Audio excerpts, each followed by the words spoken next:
नमस्कार मित्रांनो, तुमचं स्वागत आहे आपल्या कविता किचनमध्ये. तर चला तर मग आज तुम्हाला बघितल्यावर कळलंच असेल की आज आपण कशाची भाजी करणार आहोत. आज आपण भेंडीची भाजी नाही तर भेंडीचं आडण करणार आहोत.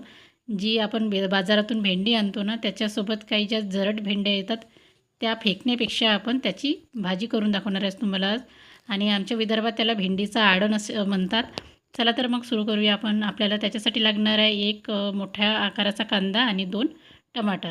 त्यासाठी सर्वप्रथम आपण घेऊया एका कढईमध्ये तेल 2 चम्मच. त्यानंतर आपल्याला घालायचं आहे थोडंसं हिंग, जिरं आणि मोहरी आणि त्याचसोबत मेथीचे 2-4 दाणे. मेथीचे दाणे घातल्याने थोडीशी चांगली चव येत असते. आणि त्यानंतर आपण लगेच घालणार आहोत कांदा, जो मी बारीक कट करून घेतला आहे.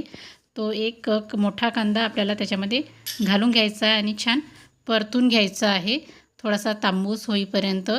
आणि त्याच्यानंतर आपल्याला घ्यायचे आहे मसाले मी साधेच घेत आहे. त्याच्यामध्ये मी कोणत्याही प्रकारचा जो बाजारातला विकत आणलेला मसाला तो मी घेणार नाही आहे.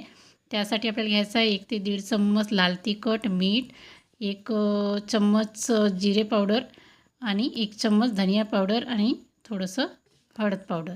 हे छान मिक्स करून घेऊया. याच्यात आपण तुम्हाला जर आवडत असेल तर तुम्ही अद्रक लसूणचं पेस्ट किंवा बाकी काही मसाले तुम्ही वापरू शकता. पण याची जी रिअल चव आहे ती काही येणार नाही. त्याच्यामुळे मी याच्यामध्ये एकही मसाला न घालता ही भाजी बनवली आहे. आणि याच्यामध्ये आपल्याला घालायचे आहे 2 टमाटर. हे छान मी बारीक चिरून घेतले होते आणि हे आपल्याला छान मसाल्यामध्ये होऊ द्यायचे आहे. तर चला तर मग बघूया 5 मिनिटांनी आपली ही चटणी छान तयार झालेली आहे. बघा छान इथं एकदम एक नंबर असा कलर आला आहे आणि तेल पण सुटलेलं आहे.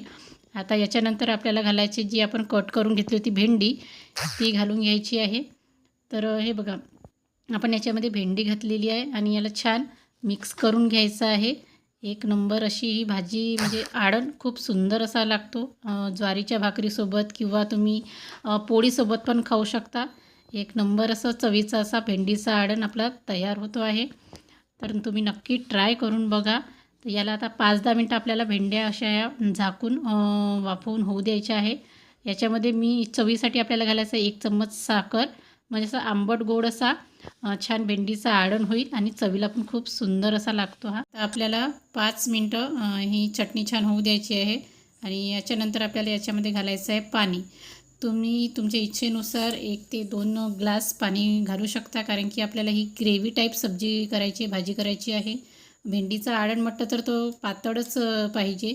त्याच्यामुळे याच्यामध्ये 2 ते 2.5 ग्लास पाणी टाकलं आहे आणि तुम्ही तुमच्या इच्छेनुसार हवं तेवढं पाणी घालू शकता.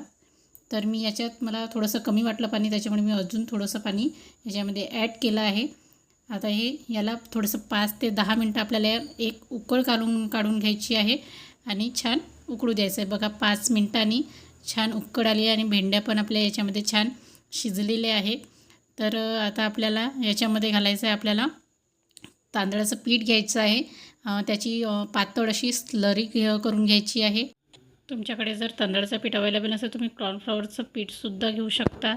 आणि याची छान पातळ अशी करून घ्यायची आहे ग्रेव्ही. आणि हे जसं आपल्याला लागते तर तेवढंच घालायचं, जास्त जर घालू नका.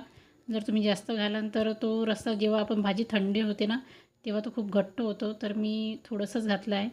आणि हे बघा एक उकड काढून घेतल्यानंतर आपण बघू शकतो रस्सा हा थोडासा घट्टपणा आलेला आहे आणि भेंड्या पण छान शिजलेल्या आहे.